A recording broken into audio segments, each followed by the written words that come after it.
Private Harold Bentley, Company B, 315 Infantry.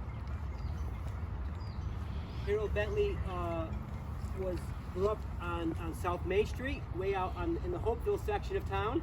He lived there with his brothers, with his parents, with his uncles, and his grandfather. The highest grade Harold had achieved was the 8th grade, after which he went to work at the Princeton Knitting Mill, which was down on Mill Street. You all might recall that the Nova Dye Company that burned a few years back. Yeah, that's where Harold was working when in July 1941 he was drafted into the Army. Note that this was several months before the war actually began for the U.S. He was attached to the 350th Infantry. In February 1944, along with the 88th Division, they were sent to Naples, Italy. And in that spring, the 88th Division began its northward march up the Italian peninsula, pushing the Nazis out of Italy towards Central Europe. The Italians had already surrendered, but Italy was occupied by German soldiers at that time.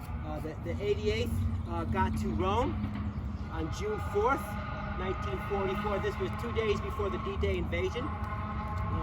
They continued pushing the Nazis north. They got to a town in Tuscany known as Volterra. And on July 9th, they expelled the Nazis from that Tuscan old kind of mountaintop walled towns that we're used to.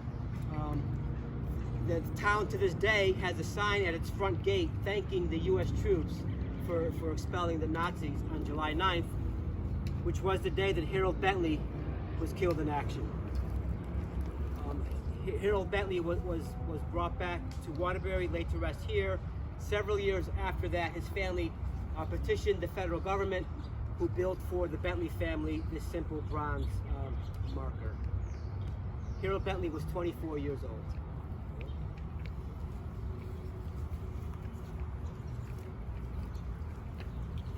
Straight up this way.